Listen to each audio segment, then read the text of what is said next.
Hey guys, what's going on? Steven back again, and I'm back with another 40K video from Wes Hammer. So Wes is back with another dark, creepy, unsolved, unexplained video. Some of my favorite topics to go over. Just because, well, they're cool, and never know, maybe someday some of them will be explained or solved. I'm sure there are plenty of them out there that will never be solved or explained. The lost Primarchs for one of them. Those will never be solved, never be explained. As cool as it would kind of be to at least see what they look like, but that would open an entire can of worms and stuff like that, because then, what if they look really badass and stuff like that? Then people would be like, oh man, I want my Space Marine chapter to be modeled after a non-existent Primarch and stuff like that. Or if they show like what colors they wore, then it'd be like, oh man, this one here wore like red and blue. Maybe some of his Space Marines came, are in the Blood Angels or Ultramarines chapter. Maybe some like the, I don't know, 3rd, 4th, or 5th founding or something like that. Who knows? It just kind of opens just a giant bag of worms and stuff like that. As cool as it would be, there has been some pretty cool fan fiction and stuff like that. I think I've seen one of them where it kind of looks like a samurai and stuff like that. It looked pretty badass. That would be a giant can of worms to open up and try to put the lid back on that. Like, yeah, like don't even bother, because we're not going to do anything with them. So it's just kind of like you're wasting your time and stuff. But yeah, but who knows, maybe some of these other ones maybe one day will get solved or explained. Who knows? Alright, so this video is called The Dark Cells and Other Creepy Unsolved Mysteries. The Dark Cells. I have seen some other videos on the Dark Cells and stuff like that, and what is possibly down there, like artifacts. I guess one of the biggest Nurgle creatures ever, I guess, is down there. I think there's something called Subject 11 or Test Subject 11 or something like that, which some people think could be one of the Lost Primarchs. Test Subject 11, Primarch 11, just saying, who knows? But yeah, I think like the Dark Cells could be another one that maybe one day could get more explained, just because of, well, its location. It's on Terra, it's under the Golden Palace, so it's in a very front and center location. It's not like the Dark Cells are on planet blah blah way out in the galaxy, in the far outer reaches and stuff like that nobody ever goes over there. It's this little tiny planet just way over there. They're in a very front and center location. So if like something ever happens again, if there's another attack on Terra or something like that, or Tyranids invade Terra, and I don't know, maybe there's a new Tyranid creature that can now tunnel underground and pop up, in a different location or something like that. Maybe something like that could happen.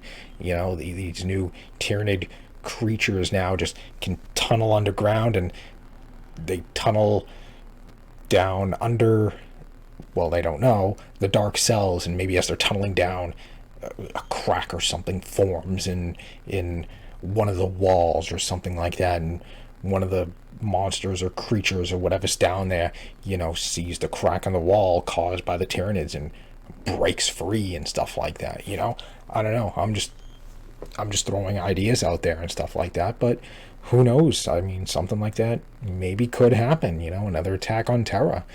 But since, like I said, the Dark Cells are in a very front and center location, maybe it could be explained more. Who knows? All right, so anyways, yeah, let's get on to the videos and learn about the Dark Cells and other creepy Unsolved mysteries. Here we go.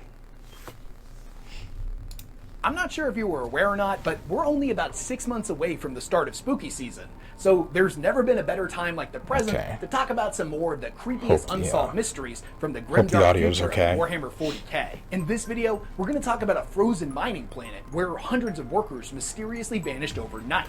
The only clue to what happened, a circle of polished skulls, a dying star that, if rumors are to be believed, sings an incredibly disturbing song that lures voidfarers into an early grave by causing all who hear it to go absolutely insane.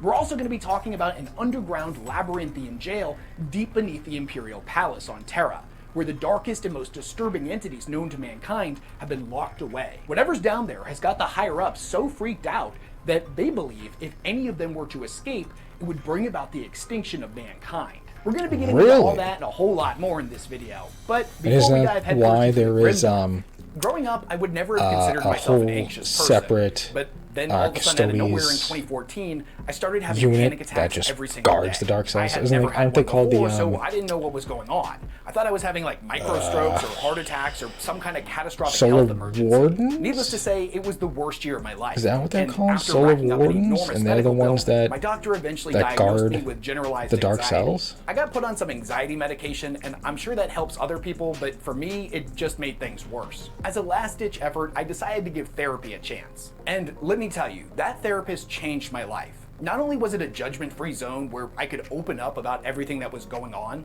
but she taught me all of these different techniques to prevent my anxiety from turning into full-blown panic attacks. And I'm happy to report that nowadays, although I still have anxiety, I haven't had a panic attack in about 6 years. And I understand, finding a therapist that works for us and fits within our budget is something that's difficult to do. But thankfully there's today's sponsor, BetterHelp. They make therapy convenient, accessible, and affordable. I like that wallpaper on the right-hand side. If you think you might be somebody that would benefit from therapy, then click on my link in the description below or go to www.betterhelp.com/westhammer to save 10% off your first month. There you'll take a quick questionnaire that will help them match you with a therapist that's right for you, usually in as little as 48 hours. Again, click on the link in the description below or choose the Westhammer option at sign up to save 10% off your first month. Big thanks to BetterHelp for sponsoring this video. Number 5. The Skull Pit of Lucian's Breath.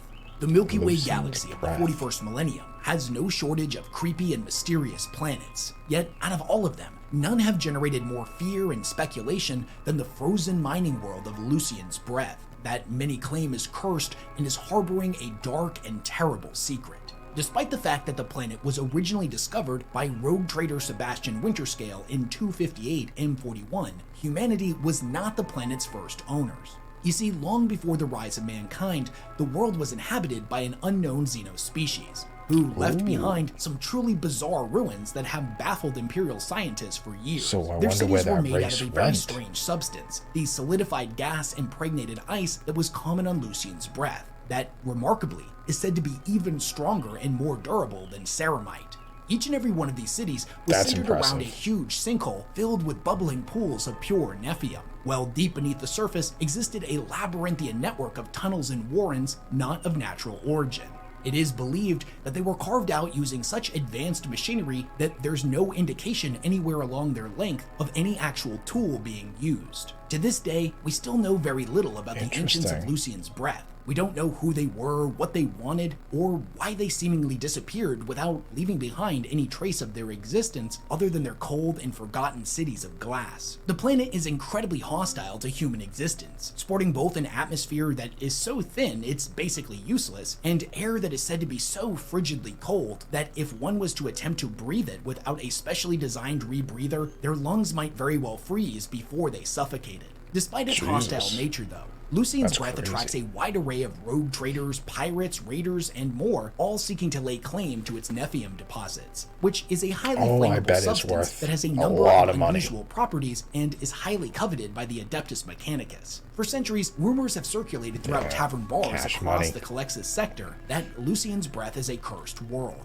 There have been numerous documented accounts from workers that managed to complete a contract here that spoke of strange, writhing shadows that could be seen moving within the glassy walls of the crumbling Xenos ruins. Some say these shadows are vaguely humanoid in appearance, undulating and writhing with malevolent sentience, whereas others said they resembled something altogether more alien and terrifying, with no discernible human attributes at all. What these things are, or why they are appearing, is still unknown, as the rogue traders seem to only care about their quotas being met. From their perspective, such talk is nothing more than an ill-gotten attempt to scare away prospectors from a rich cache of Nephium. However, recently rumors have begun circulating that the camps controlled by rogue trader Auspice Corda have had workers seemingly vanish into thin air, leaving behind no sign of their passing or any evidence to what happened to them. The most infamous and mysterious example of this phenomena can be traced back to an area the locals refer to as the Skull Pit, an insulated mining camp once home to over 300 indentured servants, convicts, and captured raiders turned miners. Everything seemed to be going to plan,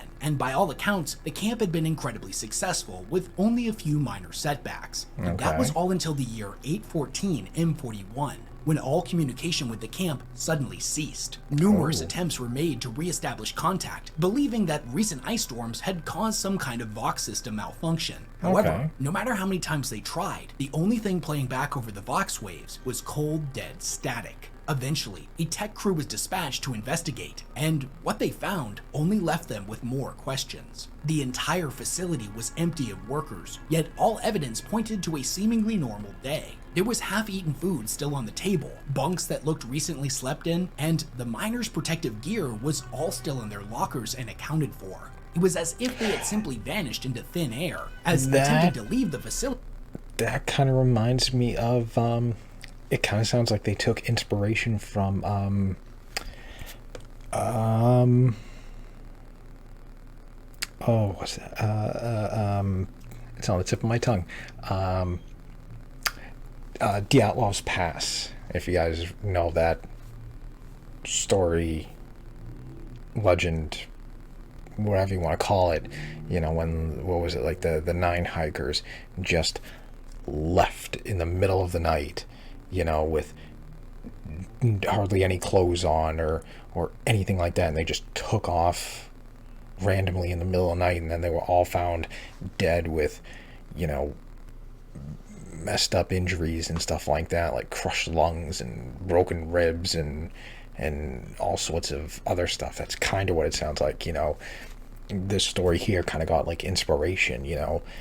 The thing was, you know, was empty, half-eaten food, you know, protective clothes left behind. It kind of sounds like it probably took inspiration from that story. Without this gear would have surely been a death sentence. The rescue team would continue their search and eventually came across a lone survivor, a man named Valsetto Hain, who had been a former raider commander that, upon his capture, agreed to work the mines in exchange for his life. By the time the rescuers found him, however, he had been reduced to a gibbering wreck, mumbling the same phrase over and over, touch the pool, as he stared I thought his tongue was wide-eyed going to be cut out or off something into like the that so he can't distance at an speak. unseen specter. Despite the slim chance that any of the miners would have survived outside of the camp, the team decided to search the surrounding area. When they checked the Nephium sinkhole that the camp was built around, they found a truly disturbing scene. Polished white skulls had been arranged around the entire perimeter of the sinkhole, each and every one of them turned outwards so the empty eye sockets could stare back at any who attempted to approach. And creepily enough, the number of skulls in the ring added up precisely with the number of missing miners, with the exception of one being unaccounted for. Sometime later, the rescue team would give their official report and would state that Valsetto had gone crazy and murdered his crewmates one by one, that he alone had been responsible for the disappearance and thus he was executed for his crimes. It was simply an open and shut case of madness derived from isolation and prolonged exposure to hazardous working conditions. But something just wasn't adding up. To this day, there have been no official attempts to reclaim the sinkhole or even remove the skulls, despite the fact that, for all intents and purposes, the mine is still fully functional and its continued operation would be incredibly lucrative. The rogue traders that compete over this world are absolute cutthroats that don't exactly value human life and whose moral compasses seem to only function when it's convenient for them. So what is it about the Skull Pit that is scaring them off? Is it possible that some unspeakable evil was encountered by the original rescue team and was conveniently left out of their report? We still don't have definitive answers, and thus the skull pit of Lucien's Breath remains one of 40K's creepiest mysteries. It's all for Number corn. 4. The dark cells beneath the Imperial Palace. For many years now, the dark cells beneath the Imperial Palace on Terra have been a source of nearly endless speculation. You can think of them as a massive prison complex that exists deep beneath the earth and is said to hold horrors so unspeakable that humanity would not survive their release. Because of just how dangerous these prisoners are said to be, an entire host of custodian guard, known as the Shadow Keepers, is deployed here at all times to watch over them. The dark cells are perhaps the most secured and tightly guarded location in the entirety of the galaxy, next to, say, the Golden Throne itself. They are barricaded by both runic locks and sanctic warding circles, and are so completely and utterly secured that, in a figurative sense, it is as if they are outside of the bounds of time and space. This place is said to be incredibly unnerving to exist in, as nothing, not even light or sound, will escape from its forbidden cells. The air here is so saturated in an ever-present feeling of inescapable dread that it causes the shadows themselves to squirm and crawl. Even the custodians, who are like superhuman versions of the Astartes, are said to always be on edge here. To exist in this place is to constantly be bombarded by a feeling of profound emptiness that would drive lesser men to madness in mere moments. Yet many of these custodians will stand guard, existing in this terrible place for decades at a time. Speculation about what could be lurking within the dark cells has run wild on the internet for quite some time. Some people believe there could be a clone of the Emperor down there. There could be a Master STC, an intact Catan, one of the old ones, the 2 missing Primarchs, the Men of Iron, a lesser deity. The list just goes on and on. However, unfortunately, there just really isn't a lot to go off of with this place in the lore. Whatever's down there is normally just described as an unspeakable horror in one instance, or the quote-unquote last terrors of old night in another. That being said, we can make a few educated guesses. Now, whatever's down there has to meet a few different criteria. It has to be deemed too dangerous to be allowed to exist uncontained, yet simultaneously too valuable to mankind's continued existence to completely destroy. Or conversely, it has to be something so powerful that mankind physically can't destroy it with the technology that's currently at our disposal. And to me, this rules out anything demon related, as normally killing a demon will only send them screaming back into the warp where they will eventually be remade. But we do know that there are some weapons that are capable of permanently killing a demon, such as the Emperor's Sword, that is now wielded by Guilliman. So from my perspective, if the dark cells were just harboring a bunch of super powerful demons, he could just go down there with his flaming sword and poke a whole bunch of them, make a solid afternoon out of it. Now, despite how secure the dark cells may seem to be, they are not completely impenetrable, as the 8th edition Custodian Codex tells us that shortly after the formation of the Great Rift, it was said that several of the jail cells were discovered to be empty, their occupants having been spirited away by unknown means. This has led the Shadow Keepers to occasionally be deployed on missions of reclamation whenever the location of a former prisoner has been discovered. One such Shadow Keeper was named J. Harl Feldoris Gao, and he had been deployed on a mission to track down and slay an entity known as the Slithering Dreamer. A grim achievement to be sure, but one that, once again, we're given very little insight into other than its name. So yeah, unfortunately the vaults beneath Terra, although being an incredibly spooky and creepy mystery that people love to speculate on, we just don't really know enough about this place yet. So your guess is as good as mine when it comes to figuring out what's actually in there. Let me know in the comment section what you think is locked away in this place. Down there? Personally, I hope this is an area of the lore that Games Workshop decides to expand upon in the future, but at the same time, from the Imperium's perspective, perhaps some knowledge is just best left. That picture is so terrifying. Number 3. The Siren Star. As is the case with many of 40K's creepiest unsolved mysteries, the next one I want to talk about begins with an unexplained disappearance. But this time, it wasn't just a group of colonists who pushed too far into uncharted territory, or a bunch of convicts turned miners on a frigid ice world that went missing. This disappearance was that of a famous rogue trader named Graydon, as well as the entirety of her fleet, who vanished without a trace somewhere in the Heathen Stars region of the galaxy. Although it's never exactly been confirmed what happened to them, a few years back, a lot of deranged voidsmen that claimed to be the sole survivors of the rogue trader's capital ship, Avarice, began turning up in both Port Wander and Footfall. Whether or not these men were telling the truth has never been confirmed, but the tales they spun were equal parts fascinating and deeply disturbing. They spoke of a song sung by a lonely star that wept for the death of her beloved children. a song as melancholic as it was beautiful and irresistible, a song that spoke of riches beyond their wildest dreams and everything their heart could possibly desire. So bewitched they were by the song's promises that they were unable to react quickly enough when a violent warp storm suddenly appeared out of nowhere and smashed the fleet apart against a nearby asteroid field. As these men were common voidsmen, none of them could properly articulate what exactly happened to them, how they managed to be shipwrecked, how they survived, or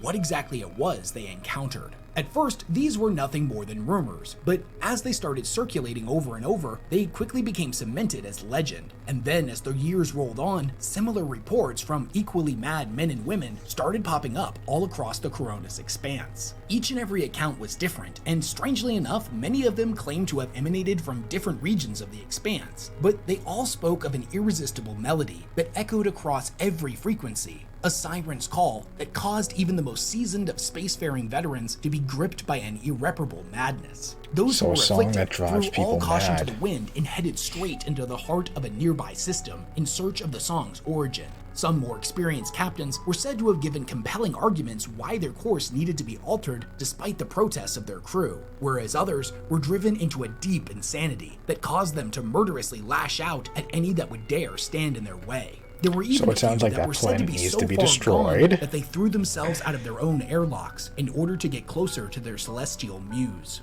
If the rumors are to be believed, it's said that only those that managed to overcome this song's grip and flee before laying eyes upon this siren star, as it has come to be known, were able to escape with their lives, as all who have ever seen it have been lost to the void. Really? So, what exactly is going on here? Is there any truth to these stories, or is it simply a case of sailors' tales that have taken on a life of their own? Well, as is often the case with legends, very few details about the rumored Siren Star are correct, and whatever truth can actually be gleaned from these accounts creates even more questions than answers. The Imperial records state that within the Heathen Stars region of the galaxy, not far from the baleful light of the Rifts of Hecaton, is a little-known and abandoned system that was charted millennia ago by an unnamed surveyor. Now, although some of these ancient reports have more information than others, this one stands out as being particularly bare-boned. I wonder, could you send...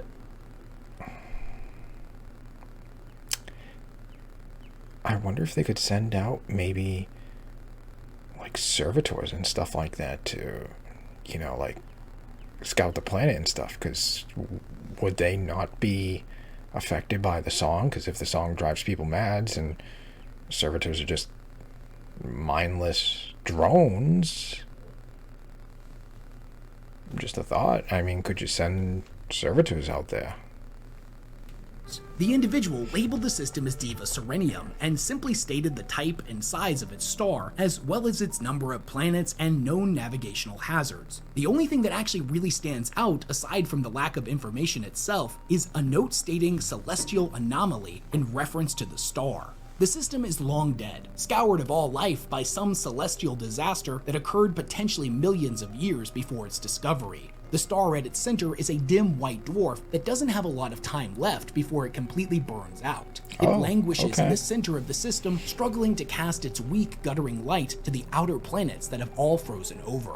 The only evidence that suggests that these planets ever supported life is a small handful of dead artificial satellites of non-human origin that float aimlessly around the outer planets. However, the strangest thing about this system is also surely what its original discoverer meant by celestial phenomena. Emanating from the system's dying star can be heard a sharp keening wail. It is a jumble of frequencies that can be picked up on nearly every wireless communication system that drives men to distraction or madness and compels them towards the center of the system and into the star's eldritch embrace. Whatever is causing the star to sing and broadcast its song to passing ships still remains a mystery. Some Imperial scholars believe that it is simply an unknown natural phenomena, whereas members of the Inquisition have stated that it may be some form of demon or an ancient Xenos technology. Although we don't have any definitive answers on what exactly is going on here, I'm gonna be honest with you.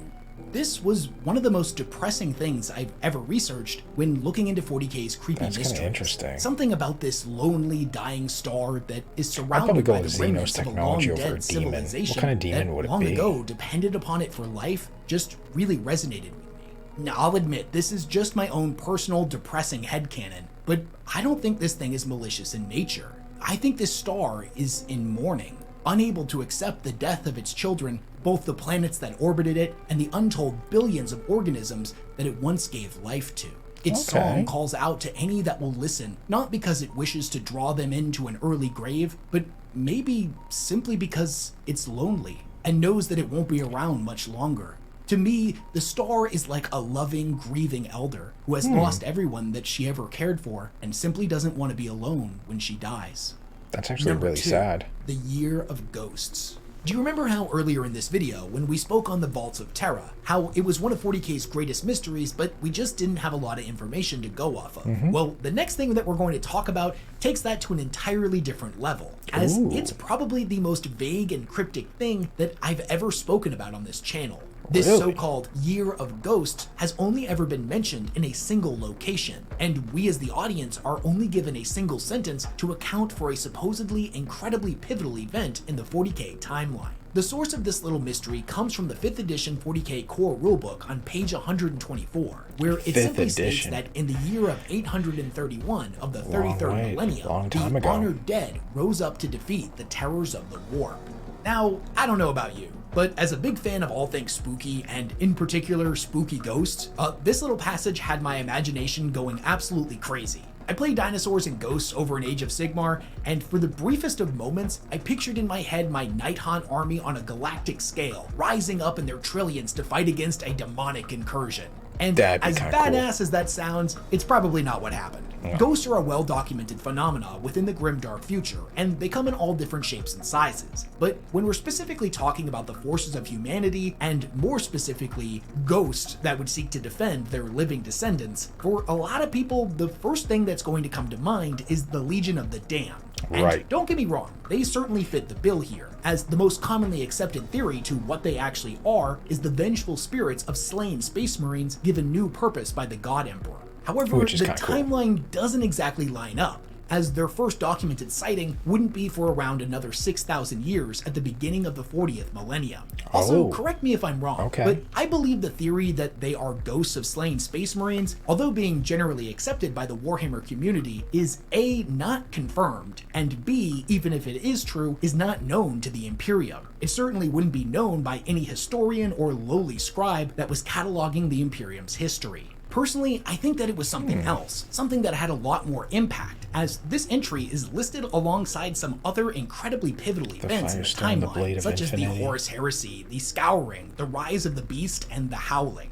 Games Workshop, and more importantly the Black Library, is notorious for leaving little seeds of information like this throughout their text, quick little references to crazy, over-the-top events that they don't bother explaining. And then years down the line, when they're looking for the subject of a new novel or campaign, they can reach back and pick up one of those little seeds and expand on them. I'm pretty confident that that's what's happening here. And Games Workshop, if you're listening to this, this has got to be at the top of my list of things I want you to expand on. But how are you going to sit there and tell me that there was potentially a galaxy-wide uprising of ghosts that went to war against demons, and you're not even going to bother giving me any extra details about it at all? Nothing? Unforgivable. So yeah, that was the Year of Ghosts. We don't know anything about it, but it probably was something pretty crazy. And hopefully we'll find out more about it in the future. Cool. Number 1, the Watchers in the Dark.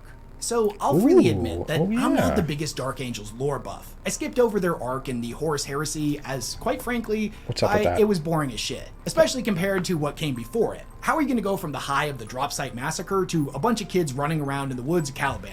Not saying it was a bad book, but it was a jarring change of pace. Anyways, one element of the chapter that has always really struck me as deeply creepy and mysterious is the tiny and somewhat adorable entities known as the Watchers in the Dark. They appear as small robed figures that rarely ever speak and whose true nature and origins remain unknown. Some within the Imperium believe that they are revered by the Dark Angels, and maybe that's true for a couple of them, but to say that the Dark Angels are not fond of aliens, mutants, or warp entities is a pretty huge understatement. So there's definitely something else going on here. Right, because if they let them roam around and stuff. Connection to the chapter's history, its ancient secrets, and specifically their Primarch Lionel Johnson. Right, because they were the one watching over him. That it was the Watchers in the Dark that exclusively watched over his sleeping body.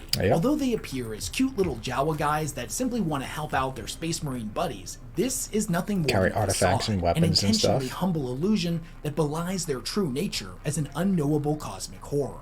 The truth is that their tiny physical form is only the smallest sliver of what they actually are, the only portion of them that the human mind is capable of perceiving. It is as if we are a bunch of fish staring at a giant's finger that has pierced the watery surface of our realm, and we're incapable of even comprehending the rest of the digit's owner. They are said to exist outside of time and space, and are everywhere and nowhere all at once. Although genuine interactions with them are relatively rare, we do have a few examples of them speaking, and in one, they claim to have helped shape humanity and guide the species for over 15,000 years, which, from their perspective, is no greater or lesser a span of time than any other. In fact, it was revealed in the novel Dreadwing that they do not see time as linear, and by their own word, it's more of a mosaic. It is three-dimensional and beautiful. Despite their remarkable abilities, they claim that time cannot be viewed as a complete image, no matter how many trained eyes fixate on it. Instead, every single detail and facet of a timeline needs to be viewed in isolation and judged on its own merits. To this end, they foresaw the destruction of Caliban and welcomed it as an event that needed to occur for chaos to eventually be defeated. What I find so particularly creepy about them is that they are this unknowable cosmic entity that clearly possesses an enormous power, yet they present themselves as tiny, humble servants. If you'll excuse the cliche analogy, it reads to me like a wolf in sheep's clothing, except instead of a sheep, it's a cute little guy in green robes, and instead of a wolf, it's an eldritch abomination outside the realm of human comprehension. Which to further illustrate just how creepy these little guys actually are, I want to share with you a quick passage from the short story Fate Unbound, where in the Changeling, a notably powerful demon of Tzeentch encountered one of them while attempting to infiltrate the Rock, the cathedral monastery of the Dark Angels. Now, a quick note, demons are not normally noted for feeling the emotion of fear, and on the rare few occasions where we have seen demons get scared, it's normally in the presence of a godlike entity like the Emperor or at least one of his Primarch sons. And even then, it's less that they're afraid of what they're fighting against and more the fear of failure that will result in punishment from their associated deity. Makes sense. But when the Changeling came face to face with a Watcher in the Dark that day, its presence chilled it to the core.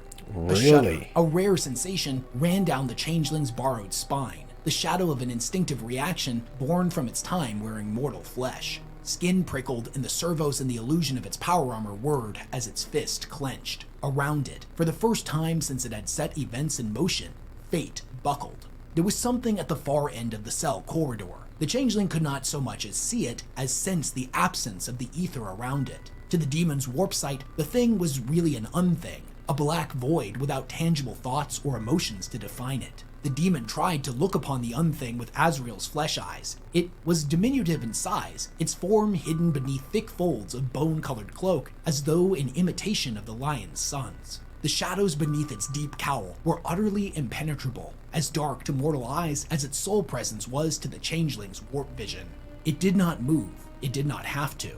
The Changeling found itself taking a step back, the demon's flesh quivering. Fear was something the Changeling could not feel, only feed upon, but the sight of the unthing watching him from the shadows caused the demon an indefinable, icy discomfort. The Changeling could not stay here. It could go no further. This part of the wider plan was unnecessary anyway, a mere addendum to the ritual that would carry the demonic trickster away and drag the lions with it. The Changeling doubled back the way it had come, the cells untouched, fate's weave morphed, the future a newborn, fresh entity. Behind it, the Watcher in the Dark remained silent and unmoving. It was still there, unseen, when back within the Angelic Hasta's depths, the lion, the wolf, knight, and angel hunter finally caught the Changeling at bay.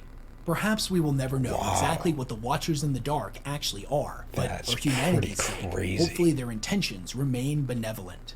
And that was 5 of Warhammer 40K's creepiest unsolved mysteries. Which one do you think was the creepiest? To scare a demon what do you think like the Watchers in the Dark actually are? Are they demons, insane. aliens, or something altogether more horrifyingly unknown? What do you think is lurking in the shadowy vaults beneath the Imperial Palace? And what about that siren star? Is it actually as depressing as I think it is, or am I just reading way too much into it? Let me know all your thoughts, comments, corrections, and suggestions for future videos down in the comment section below. As you all know, I read just about every single one of them and try to respond to as many of them as I can. Let me know if you know of any other creepy 40K mysteries that you'd love to hear me talk about. Oh yeah, and if you like content like this, go ahead and like the video, subscribe to the channel. Okay, so there we go. The Dark Cells and other creepy unsolved mysteries. Wow, that was really good. Yeah, the Dark Cells and the Watchers in the Dark. Those things are crazy. I mean, to even scare a demon, and to make it scared, that's just terrifying. Like it didn't have to do anything. It just stand there, and the changeling just gets a shiver down its spine and uncomfortable and stuff like that. Like, man, that's gotta be, I don't know, that's just, wow. You know, because even like you said, the only fear they really fear is the fear of failing, you know, because then, you know, punishment from your god, you know, oh, you didn't kill this Primarch, you know, punishment, you know, or you didn't do the job I told you to do, you know, punishment, you know, yeah, that's terrifying, you know, pissing off your, you know, your god and stuff like that. But to have this little hooded creature, you know, just there, standing there, just looking at you, just, you know, that's pretty terrifying, you know. Ugh. I wonder, is it a psychic thing? I wonder how, like, those things would react to, like, the Sisters of Silence or Demon Hunt, Grey Knights, you know? Would they cause, like, the same effect and a chill? And, you know, if they are demonic, or if they're something else, eldritch, you know, a Xenos race, or I don't know, but that's pretty terrifying. And then, of course, the dark cells and stuff like that, once again, very interesting. I thought there was information on the dark cells. Let's see, I wonder if I can pop anything up. Dark cells 40K. Here we go. Let's see if there's any info on the dark cells. Deep beneath the Imperial Palace on Terra. Shield hosts, shadow keepers, yeah, custodians. Nope, it doesn't say on that one.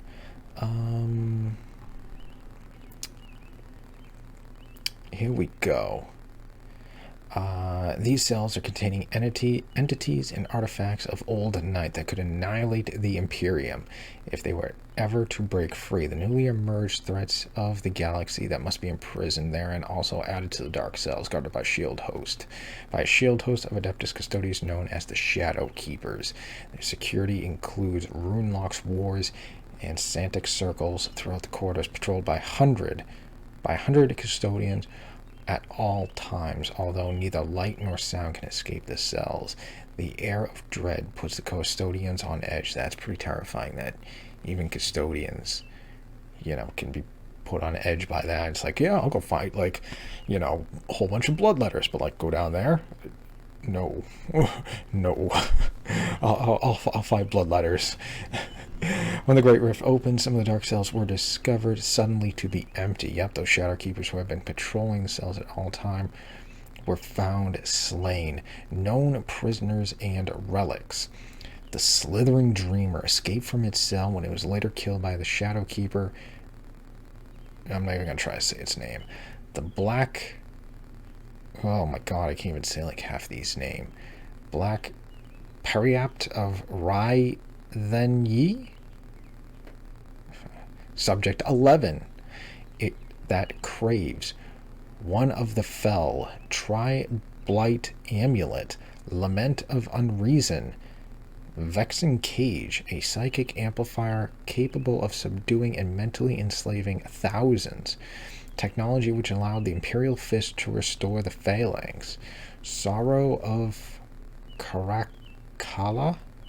Chalice of Dark Labaster. Soul Delver. 8 of the Skull. Sevenfold Trimasa. Granter of all 6 wishes. Interesting. Does it go into any details on any of these things?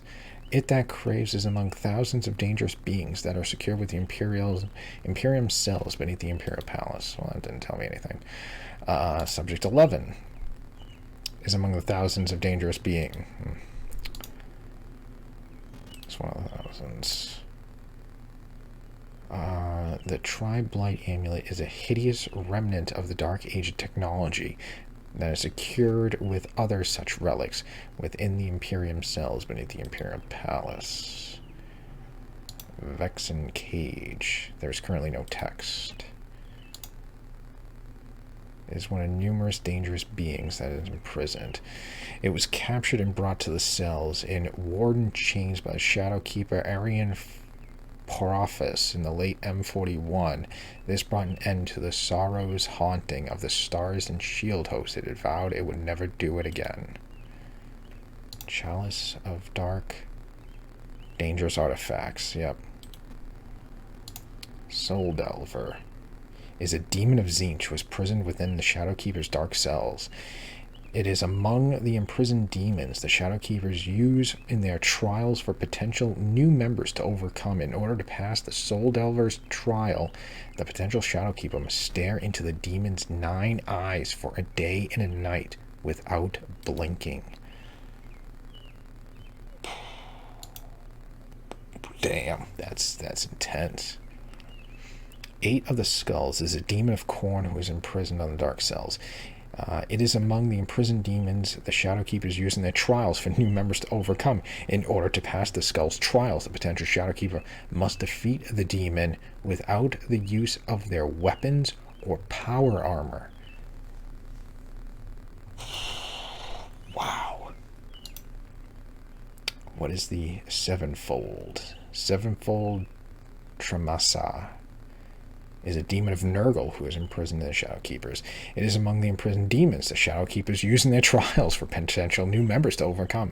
In order to pass the Trimessa's trials, the potential Shadowkeeper must breathe the demon's fumes for 3 hours without requesting aid.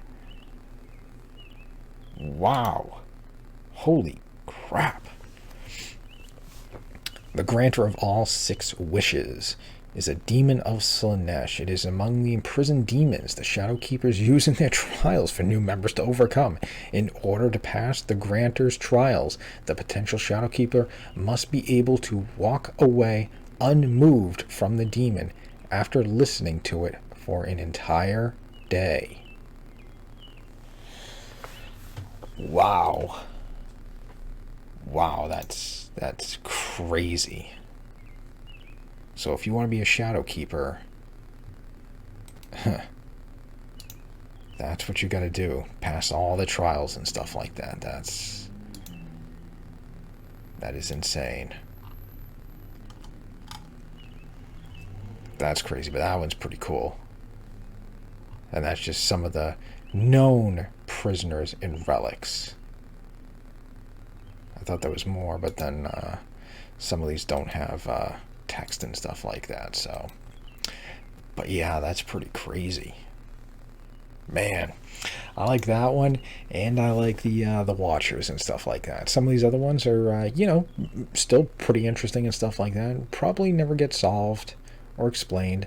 I do like the one about, what is it? I think it's this one here that's playing right now, the song of, the star and stuff like that. I kind of like his reason that he used, that it's dying and, it lost all its children and stuff like that, and it's lonely and stuff. I mean, that's a pretty good, story. Good explanation, I think, for that one. And then what was the other one? The Year of the Ghost. That one was pretty cool as well.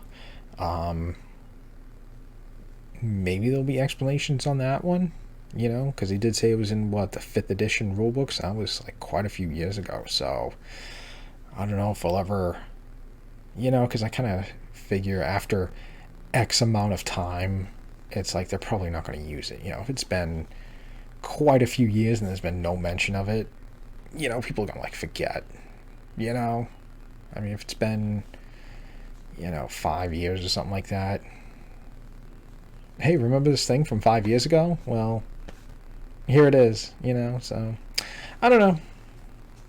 We'll have to find out. But yeah, that was pretty interesting. I hope he does more of these videos because like I said, I love the unexplained, creepy, dark, unsolved, and stuff like that. It's always so interesting. So hopefully he does more. But anyways, that is enough rambling from me. I hope you guys enjoyed the video. If you did, hit that thumbs up on, that'd be awesome. Remember, feel free to subscribe to my channel. Follow me on social media, links in the description box below.